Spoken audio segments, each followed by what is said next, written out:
ఓం శ్రీమాత్రే నమః. ఛానల్లోకి స్వాగతం అండి. ధనస్సు రాశి వారికి అదృష్ట సమయం వచ్చేసింది. ఎంతో కాలంగా మీరు ఎదురు చూస్తున్న 10 శుభవార్తలను జూలై 17వ తేదీ తర్వాత వినబోతున్నారు. ఈ శుభవార్తలు మీ జీవితంలో ఆనందాన్ని తీసుకువస్తాయి. మరి జూలై 17 తర్వాత ఈ రాశి వారు వినబోతున్న ఆ శుభవార్తలేంటి? ఈ శుభవార్తలు వినడానికి ముందు మీరు ఎటువంటి ప్రవర్తన కలిగి ఉండాలి, ఎవరితో మీరు జాగ్రత్తగా ఉండాలి, అలాగే ఏ దేవతారాధన చేయాలి అనే అంశాలతో పాటుగా ఈ రాశి వారి గురించి కొన్ని ఆసక్తికరమైన విషయాలను ఈ వీడియోలో మనం వివరంగా తెలుసుకుందాం. కానీ అంతకంటే ముందుగా మీరు కనుక మన ఛానల్ని ఇప్పటి వరకు సబ్స్క్రైబ్ చేసుకోకపోతే సబ్స్క్రైబ్ చేసుకొని పక్కనే ఉన్న బెల్ ఐకాన్ నొక్కి ఆల్ సెలెక్ట్ చేసుకుంటే మేము ఇలాంటి వీడియోస్ అప్లోడ్ చేయగానే ముందుగా మీకు నోటిఫికేషన్ వస్తుంది. అలాగే వీడియో ఎక్కడా కూడా స్కిప్ చేయకుండా చివరి వరకు చూస్తేనే మేమేం చెబుతున్నామో మీకు పూర్తిగా అర్థమవుతుంది. ఇక వివరాల్లోకి వెళ్ళిపోతే, మిగిలిన రాశులన్నింటికంటే కూడా ఈ రాశి వారిని చాలా ప్రత్యేకమైన వారుగా జ్యోతిష్య శాస్త్రంలో చెప్పబడి ఉంది. మరి ఈ రాశివారు ఎందుకంత ప్రత్యేకమంటే, వీరికున్నటువంటి సహాయం చేసే గుణం, కార్యదీక్షత, కార్యదక్షత, సంయమన పాలన వంటి అనేక అంశాలను కలిగి ఉండటం వల్ల ఈ రాశివారు అందరికంటే ప్రత్యేకమైన వారుగా చెప్పొచ్చు. అయితే ఈ రాశివారు ఈ సమయంలో మీరు జాగ్రత్తగా ఉండాలి. ఈ సమయంలో మీరు చేయవలసిన పని ఏంటంటే, ముఖ్యంగా మీరు ఎటువంటి పరిస్థితుల్లోనైనా మౌనంగా ఉండటానికి ప్రయత్నించండి. ఇలా కనుక మీరు కొద్దిగా ఓర్పు పట్టి మౌనంగా ఉన్నట్లయితే ఇప్పటిదాకా మీరెవ్వరూ వినని 10 శుభవార్తలు మీరు వింటారని చెప్పటంలో ఎటువంటి సందేహం లేదు. అయితే మీ ముందు నవ్వుతూ మాట్లాడే కొందరు వ్యక్తులు వెనక నుండి మీ నాశనం కోరుకుంటున్నారు. వారెవరు అనే విషయం ఈ వీడియో చివరి వరకు చూస్తే మీకు అర్థమవుతుంది. ముఖ్యంగా 3 వ్యక్తులు మీ జీవితంలో మీరు పైకి ఎదగకూడదని మీ నాశనాన్ని కోరుకుంటూ ఉన్నారు. ఆ 3 వ్యక్తుల్లో 2 స్త్రీలు, 1 పురుషుడు మీ శత్రువులతో చేరి మీ శత్రువులకి అనుకూలంగా ప్రవర్తిస్తూ మీ నాశనాన్ని కోరుకుంటున్నారు. ఈ సమయంలో మీరు అనుకున్న పనులు అనుకున్నట్లుగా జరగాలి, ధనలాభం కలగాలి, అందరికంటే ముందుండాలి అనుకున్నట్లయితే కనుక మీరు ఏం చేయబోతున్నారు అనే విషయాలను ఇతరులకు అస్సలు చెప్పకండి. మౌనం వహించండి. ఎందుకంటే మీరు జీవితంలో ఎదగటం ఇష్టం లేనివారు ఖచ్చితంగా మీ మాటలు వింటే మీ నాశనాన్ని కోరుకుంటారు. అంతేకాదు, ఈ సమయంలో మీరు ఈ కొన్ని జాగ్రత్తలు పాటించినట్లయితే ఖచ్చితంగా మీరు శుభవార్తలు వింటారు. కుటుంబంతో సంతోషంగా ఉంటారు. ఏ ఒక్క దేవుణ్ణి ప్రార్థిస్తే 2 దేవుళ్ల అనుగ్రహం కలుగుతుందో మీకు తెలుసా? అదేనండి, రాముణ్ణి ప్రార్థిస్తే హనుమంతుల వారి అనుగ్రహం కూడా మీకు కలుగుతుంది. ఇక వీరిద్దరి అనుగ్రహం ఉంటే ఈ రాశి వారి జీవితం 3 పువ్వులు 6 కాయలుగా మారిపోతుంది. మరి ఆంజనేయ స్వామి వారికి ఇష్టమైన మంగళవారం రోజున మాంసాహారం తినకుండా రాములు వారిని అలాగే హనుమంతుల వారిని ప్రార్థించినట్లయితే మీ మనసులో ఉన్న కోరిక త్వరగా నెరవేరుతుంది. అంతేకాదు, ఇలా చేయటం వల్ల రాములు వారి అలాగే హనుమంతుల వారి అనుగ్రహం కూడా మీపై పరిపూర్ణంగా ఉంటుంది అని చెప్పటంలో ఎలాంటి సందేహం లేదు. ఇక అనేక రకాలుగా శని దోషాలతో బాధపడేవారు, అంటే ఏలినాటి శని, అర్ధమ శని, అర్ధాష్టమ శని, ఇలా అనేక రకాలుగా శనితో కలిగే ఎటువంటి దోషాల నుంచైనా బయటపడాలి అంటే మంగళవారం నాడు ఆంజనేయ స్వామి వారిని విశేషంగా పూజించాలి. మరి ఇటువంటి పూజ చేసేటప్పుడు మాంసాహారం తినకుండా చేస్తే విశేషమైన ఫలితాన్ని పొందుతారని పండితులు చెబుతున్నారు.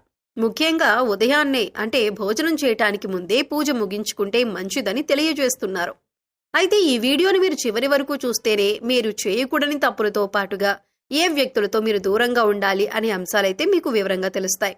అలాగే వీడియో నచ్చితే లైక్ చేసి మన ఛానల్ని సబ్స్క్రైబ్ చేసుకోవటం మర్చిపోకండి. ఇక మీరు చేయకూడని తప్పేంటి అంటే, మీరు కోపాన్ని అదుపులో ఉంచుకోవాలి. అలాగే కోపంలో ఉన్నప్పుడు ఎదుటి వారిని ఎంత మాట పడితే అంత మాట అనకూడదు. అలాగే ఎదుటి వారిని దూషించకూడదు. ముఖ్యంగా మీ దగ్గర లేని వ్యక్తి గురించి ఎదుటి వారితో నెగిటివ్ గా చెప్పకూడదు. అలాగే వాడకూడని పదాలు వాడుతూ ఎదుటి వారిని దూషించటం కూడా మానుకోవాలి. ఎప్పుడైతే మీరు వాడకూడని పదాలు వాడతారో, అది ఇంట్లో కానీ, మీరు పనిచేసే సంస్థలో కానీ, ఇరుగు పొరుగు వారితో కానీ ఎక్కడైనా సరే ఎటువంటి పదాలు వాడినప్పుడు లక్ష్మీదేవికి ఆగ్రహం కలుగుతుంది. మిమ్మల్ని వదిలి వెళ్లిపోతుంది. అప్పుడు మీరు పేదరికం అనుభవించవలసి వస్తుంది. ప్రత్యేకించి ఈ సమయంలో మౌనంగా ఉండాలి. ఈ జాగ్రత్తలు తీసుకుంటే కనుక ఈ రాశివారు ఈ సమయంలో శుభవార్తలను ఖచ్చితంగా వింటారు. మీరు అనుకున్న పనుల్లో విజయాన్ని కూడా సాధిస్తారు. మిమ్మల్ని ఎవరైనా రెచ్చగొట్టినా సరే, అనకూడని మాటలని మిమ్మల్ని ఆవేశపరిచినా కూడా మీరు ఈ సమయంలో మౌనంగా ఉండటం వల్ల అనేక ప్రయోజనాలను పొందుతారు అనటంలో ఎలాంటి సందేహం లేదు. కొద్దిగా ఓర్పు వహించినట్లయితే కనుక జీవితంలో మీరు శుభవార్తలను వింటారు. అంతేకాదు మీరు జాగ్రత్తగా ఉండవలసిన ఇంకొక అంశం ఏమిటంటే అందరినీ నమ్మి మీరు డబ్బు అప్పుగా ఇచ్చినట్లయితే కనుక మీకు డబ్బు తిరిగొచ్చే అవకాశాలు చాలా తక్కువగా ఉంటాయి. ఈ విషయాన్ని మీరు గమనించాలి. ఎందుకంటే ఎవరిని పడితే వారిని నమ్మి డబ్బు ఇచ్చినట్లయితే మీ అవసరాలకు డబ్బు లేక మీరు చివరికి ఇబ్బంది పడవలసి వస్తుంది. మనకి ఉన్నంతలో దానం చేయటం, హెల్ప్ చేయటం తప్పు కాదు. కాకపోతే మనం చేయలేని సహాయాన్ని కూడా మీ భుజాల మీద వేసుకుని చేయటం వల్ల మీరు చిక్కుల్లో పడే అవకాశం ఉంటుంది. ఈ విషయాన్ని మీరు గమనించాలి. ఇక 6 అనే అక్షరంతో పేరు మొదలయ్యేవారు ఎవరైనా ఉంటే అటువంటి వ్యక్తుల వల్ల మీ జీవితంలో కష్టాలు అధికంగా వస్తాయి. కాబట్టి అటువంటి వ్యక్తులు ఎవరో మీరు పరిశీలించి అభ్యర్థులకు మీరు దూరంగా ఉండటం మంచిది. అలాగే కష్టాల్లో ఉన్న వారికి మీకు వీలైనంతగా సహాయం చేయండి. దీనివల్ల మీరు అదృష్టాన్ని పొందొచ్చు. అంతేకాదు ఈ రాశివారు ఎవరినైనా మంచి పొజిషన్కి తీసుకువెళ్లాలి అనుకుంటే అలా చేసే శక్తి ఈ రాశివారికి ఉంటుంది. వీరికున్న పలుకుబడిని ఉపయోగించి వీరికి కావలసిన వాళ్లని అందలమెక్కించగలుగుతారు. మీరు ఎవరినీ కూడా గుడ్డిగా నమ్మకూడదు. మీకు ఏదైనా కష్టం వచ్చినా ఎదుటివారితో చెప్పటం కంటే కూడా ఆ దేవుడి వద్ద చెప్పుకోవటం అనేది చాలా మంచిది. అంతేకాదు ఒక రకంగా దేవుడి దగ్గర చెప్పుకోవటం వల్ల మీ కష్టాలను దేవుడు విని వెంటనే తీరుస్తాడు.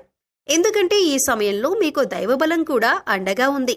ఇక మీలో నెగిటివ్ ఆలోచన కారణంగా, అంటే నేను చేసే పనిలో విజయం సాధిస్తానా లేదా నేను పనిని కరెక్ట్గా చేస్తున్నానా లేదా అని ఆలోచనతో ఉండటం వల్ల మీరు చేసే పనిలో పొరపాటు జరిగే అవకాశం ఉంటుంది. అందువల్ల ఎటువంటి నెగిటివ్ ఆలోచన లేకుండా దేవుణ్ణి నమ్మి దైవం మీద భారం వేసి మీరు పని చేసినట్లయితే ఖచ్చితంగా మీరు విజయం సాధిస్తారు. అలాగే పని ప్రారంభించే ముందు దేవుణ్ణి తలుచుకోవటం మాత్రం మర్చిపోకండి. పి ఇంకా ఎస్ అనే అక్షరాలతో పేర్లు మొదలయ్యే స్త్రీలతో మీరు చాలా జాగ్రత్తగా ఉండాలి. వారిని నమ్మి అన్ని విషయాలను వారితో చర్చించకూడదు. అంతేకాదు వారికి ఎంత దూరంగా ఉంటారో మీకు అంత మేలు జరుగుతుంది. అలాగే ఆర్ అనే అక్షరంతో పేరు మొదలయ్యే మగవారితో కూడా ఈ రాశివారు దూరంగా ఉండాలి. ఎందుకంటే ఈ ఇద్దరు స్త్రీలు ఇంకా పురుషుడు మీ నాశనాన్ని కోరుకునే వారిలో ఉండే అవకాశం ఉంది. ముందు చెప్పుకున్న విధంగా ఈ అక్షరాలతో పేర్లు మొదలయ్యే ఇద్దరు స్త్రీలు అలాగే ఒక పురుషుడితో మీరు చాలా జాగ్రత్తగా ఉంటే మీ జీవితంలో మీరు ముందుకు వెళతారు. అలాగే మరిన్ని యోగవంతమైన ఫలితాలను పొందటానికి ఈ సమయంలో మీరు చేసుకోవలసిన దేవతారాధన చూసుకున్నట్లయితే గురువారం నాడు దత్తాత్రేయ, దక్షిణామూర్తి వంటి గురుస్వరూపాల ఆలయాన్ని దర్శనం చేసుకోండి. మాస శివరాత్రి రోజున శివుడికి అభిషేకం చేయించుకోండి. అలాగే సోమవారం నాడు శివుడికి విశేషంగా పూజ చేసుకున్నట్లయితే జీవితంలో ఉన్నతి పొందుతారు.